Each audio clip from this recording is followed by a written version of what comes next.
Concernant le départ à la retraite du commerçant, on a vu dans une première vidéo que la loi facilite le changement d'activité d'un repreneur éventuel, contrairement à la règle de base en matière de cession de fonds de commerce et de cession de baux commerciaux. Et on a vu dans une deuxième vidéo quel est le processus à suivre, comment il faut s'y prendre pour que cette transition se fasse dans les règles légales, ou d'ailleurs ne se fasse pas s'il y a une opposition justifiée du propriétaire. Dans cette troisième explication, on va vous donner les conséquences de ce changement d'activité, les conséquences essentielles, outre le fait que le repreneur va pouvoir vendre le produit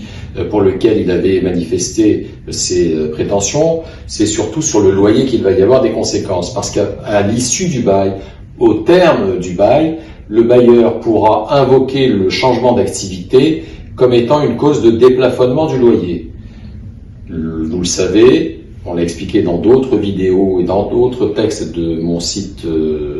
d'avocat, que le loyer d'un bail commercial en principe est plafonné, c'est-à-dire que son évolution tous les 3 ans ou tous les 9 ans ne peut excéder la variation de l'indice des loyers commerciaux, mais que dans certains cas spéciaux, il peut être déplafonné, c'est-à-dire être à la valeur locative. Dans le cas qui nous préoccupe, en cas de changement d'activité, il est admis par les tribunaux, donc par la jurisprudence, que le nouveau loyer peut être fixé à la valeur locative. Dans la pratique, un expert va être désigné et, après enquête et analyse de l'environnement et des décisions jurisprudentielles, il va déterminer quelle est la véritable valeur locative de ce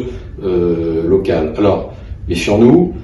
les bailleurs pensent toujours que le loyer va augmenter lorsqu'on le met à la valeur locative. Il faut quand même savoir que la valeur locative peut être également fixée en baisse,